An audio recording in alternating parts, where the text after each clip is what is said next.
भगवत प्रेमियों, आप सभी को इस महेश दास का दंडवत प्रणाम। मैं महेश दास अपने इस YouTube चैनल में आप सभी पुण्यात्माओं का हार्दिक स्वागत करता हूं एवं अभिनंदन करता हूं। भगवत प्रेमियों, आज आपको इस वीडियो में बताने वाले हैं, जैसा कि आप सभी जानते हैं, इस समय 9 देवी चल रही हैं। 9 देवियों का बहुत जोर शोर से श्रद्धा भाव से भक्ति पूजन हो रहा है और कई ऐसे माता रानी के भक्त श्रद्धालु हैं जो व्रत रखते हैं। ठीक है, बहुत भावनाओं से, अच्छी भावनाओं से देवी माँ की भक्ति आराधना कर रहे हैं। तो आज मैं आपको इस वीडियो में बताने वाला हूँ कि माता रानी की सही भक्ति क्या है, जो हमारे शास्त्र में लिखी है, जो भगवान कृष्ण ने गीता जी में बताई है कि हमें भक्ति किस प्रकार करनी चाहिए। तो आपसे निवेदन है कि वीडियो को पूरा देखना, लाइक कर देना, शेयर कर देना और हमारे इस YouTube चैनल को सब्सक्राइब जरूर कर लें और घंटी वाले बटन को ऑल कर लें, ताकि हम जब भी कोई अपने YouTube चैनल पर वीडियो बनाएं आप तक पहुंच जाए। तो भगवत प्रेमियों, चलिए मैं आपको आगे बताता हूं कि भक्ति साधना की सही विधि क्या है। पहले मैं आपको ये बताना चाहूँगा कि व्रत क्या होता है, उपवास क्या होता है, क्या दोनों एक ही हैं। माता रानी की जो भक्ति अभी चल रही है 9 दिन, तो इसमें व्रत लोग रखते हैं। ठीक है, तो व्रत क्या है पहले मैं आपको ये बताऊंगा, फिर उपवास क्या है। व्रत जो होता है इसका अर्थ होता है त्याग। ठीक है, अब त्याग क्या है पहले ये समझिए। देखिए, भोजन त्यागना ये व्रत का अर्थ नहीं होता है। ठीक है, व्रत का अर्थ होता है बुराइयों को त्यागना। अब लोग इस मायने में नहीं समझ पाते हैं सही से। वो कहते हैं हम तो 9 देवी का व्रत रख रहे हैं, 9 देवी हम उपास्य रहेंगे, व्रत करेंगे। इसका सही अर्थ समझिए। सही अर्थ ये होता है त्याग, यानी कि बुराइयों का त्याग करना है। ठीक है, जैसे चुगली चबाई करना, किसी के बारे में बुरा सोचना, किसी से ईर्ष्या रखना, किसी की निंदा करना। ठीक है, ये त्यागना है। अब कुछ लोग क्या करते हैं, ऐसे भक्त श्रद्धालु हैं, पुण्यात्मा है, वो क्या करती हैं कि अन्न त्याग देती है। कहते हैं हम 9 दिन भोजन नहीं करेंगे। ठीक है, भूखे रहते हैं। क्या इससे माता रानी प्रसन्न होती हैं? नहीं होती है। क्योंकि यदि आपको भरोसा नहीं है तो आप श्रीमद् देवी भगवत महापुराण है उसे पढ़ सकते हैं। उसमें श्री दुर्गा जी ने पूरी अपनी भक्ति के बारे में बताया है राजा हिमालय को। तो आप पढ़ सकते, मैंने पढ़ा है इसलिए मैं आपको बता रहा हूँ। यदि आपको प्रमाण चाहिए तो आप कमेंट में बताएं, मैं आपको श्रीमद् देवी महापुराण जो है वो आपको लाइव पढ़ के सुना दूंगा। आप खुद देख सकते हैं कि माता रानी ने अपनी भक्ति के बारे में क्या बताया है। तो मेरा कहने का अर्थ यह है कि हठ पूर्वक साधना नहीं करनी है, इससे देवी देवता प्रसन्न नहीं होते हैं। हमारी जो माता रानी है, जिनकी हम भक्ति साधना करते हैं, हम सभी करते हैं, इस समय जो कर रहे हैं भक्त श्रद्धालु, ये हठ योग होता है। जैसे भोजन त्यागना, कि हम नंगे पैर जाएंगे।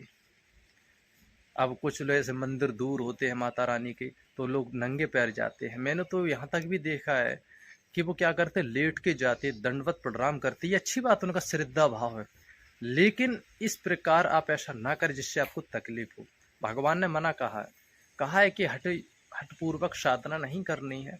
हठपूर्वक हमें किसी देवी देवता की भक्ति नहीं करनी है।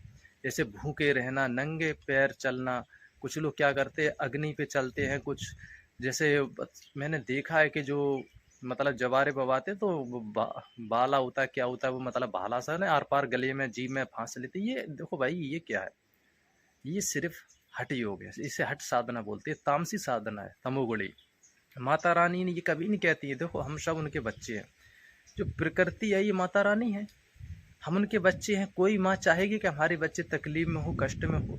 अगर जैसे कोई छोटा बच्चा होता है, अगर उसके छोटा बच्चा है, उसकी अंगुली कट जाती है चाकू से, ब्लेड से, या कांटा लग जाता है, या ऐसे छोटा बच्चा आग में से जल जाता है, तो उसकी माता को पता पड़ता है ना कि अरे मेरा बच्चा जल गया आग से, या उसको कांटा लग गया, या कोई सुई चुभ गई, या ब्लेड से कट गया, चाकू से कट गया, तो माता भड़बड़ा जाती है एकदम। अपने बच्चे को बहुत थोड़ा डांटती है कि ऐसा तुमने क्यों किया, कि ऊपर मन से, अंदर से नहीं। बच्चे गलती करते हैं तो माता डांटती है, लेकिन माता को बहुत दुख होता है। तो ठीक इसी प्रकार हमारी माता रानी है। हम जो भी हैं, मनुष्य, पशु पक्षी, जानवर, जो भी सब माता रानी के बच्चे हैं। ठीक है, तो यदि हम तकलीफ करेंगे या तकलीफ में रहेंगे और वो भी माता रानी के प्रति, उनके बाह में कि हम उनकी भक्ति कर रहे हैं, तो माता रानी दुखी होती हैं। वो ऐसा नहीं बोलती, वो सिर्फ माता रानी हमारा भाव देखती है। यदि आप भाव आपका उनमें है, आपका श्रद्धा है, बहुत अच्छी है, आप मन से भक्ति कर रहे हैं, तो आपको हठ योग करने की कोई आवश्यकता नहीं है, आपको भूखा रहने की कोई आवश्यकता नहीं है, व्रत रखने की कोई आवश्यकता नहीं है। आप भोजन करिए, लेकिन कम करिए। बिल्कुल नहीं, बिल्कुल ये नहीं कि बिल्कुल खाएंगे नहीं, त्याग, आपका शरीर कमजोर हो जाएगा, आपको रोग लग सकता है। माता रानी इससे प्रसन्न नहीं होती हैं, लेकिन हम लोग हठपूर्वक करती, ये गलत है। मेरा कहना करती है कि हठपूर्वक आपको माता रानी की भक्ति नहीं करनी है। आप व्रत रहें तो आप क्या करें कि सुबह माता रानी का भोग लगाएं, उनके दर्शन करें, मंदिर जाएं और आप फल फ्रूट है, दूध, इसका सेवन करें। यदि आप अन्न नहीं खाना चाहते मत खाएं, लेकिन कुछ खाएं जिससे आपको तकलीफ ना। अब मान लीजिए कि आप माता रानी का ध्यान कर रहे हैं, उनका मंत्र जाप कर रहे हैं, उनकी भक्ति कर रहे हैं, आपने सोचा मैं अन्न नहीं खाऊंगा या नहीं खाऊंगी। जो माताएं बहनें व्रत रखती हैं, तो देखो मैं सत्य बता रहा हूँ, आप मानो या मत मानो, चाहे कुछ भी कहो मेरे बारे में, लेकिन मैं सत्य बताऊंगा। देखिए, आप जैसे मान लो 1 दिन 2 दिन आपने काट लिए भूखे, कोई बात नहीं, आपकी सहन शक्ति है, 2 दिन 3 दिन आपने काट लिए और आप माता रानी का ध्यान भी कर रहे हैं, ठीक है, भूखे, आप कितना भी ध्यान कर लो, मैं ये सत्य बता रहा हूँ कि 50% आपका ध्यान तो माता रानी में होगा और 50% ध्यान आपका भूख पर होगा। यदि कहीं खाना बन रहा है घर में, ठीक है, यदि आपको उसकी सुगंध लग गई खाना की कि भोजन बन रहा है, तो आपका ध्यान भोजन के ऊपर जरूर जाए। क्योंकि अगर कोई खाना खा रहा है और हमने देख लिया, तो हमें खाना देखकर और भूख लगती है। तो इससे क्या मतलब निकला? कोई मतलब निकला। आप भूखे भजन कर रहे हैं माता रानी का, ठीक है, और आपके ध्यान माता रानी के भी भक्ति में है और भूख पर भी है।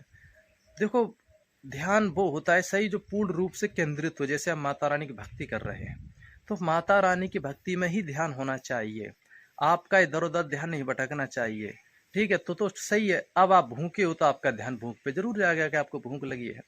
तो ये हठपूर्वक साधना है, ये हमें नहीं करनी है। तो आपको मतलब भगवान की भक्ति करें, माता रानी खूब भक्ति करें। मैं खुद बोलता हूँ, मुझे बहुत अच्छा लगता है कि हमारे भाई बहन कम से कम भगवान से जुड़े तो हैं, बुराइयों को त्याग रहे हैं, भगवान की भक्ति कर रहे हैं, अच्छी बात है, करिए, लेकिन हठयोग ना करें। ये हठयोग बहुत बुरी चीज़ है, गलत आदत है, इससे भगवान प्रसन्न नहीं होते हैं, कोई देवी देवता प्रसन्न नहीं होते हैं, तो हमारी माता रानी कैसे प्रसन्न हो। इसलिए हठपूर्वक साधना न करें। ये तो मैंने आपको व्रत बता दिए, व्रत का अर्थ होता है त्याग। अब उपवास क्या होता है? उपवास का होता है यानी जैसे आपने सोचा ना, राष्ट्रपति उपराष्ट्रपति, यानी कि उनके नीचे, उनके पास में रहने वाला, उससे उपराष्ट्रपति होता है, राष्ट्रपति के नीचे। ऐसे ही होता है। उप का अर्थ होता है पास में रहने वाला, निवास क्या था, उपवास। वास का अर्थ होता है निवास रहने वाला, उनके पास में रहने वाला।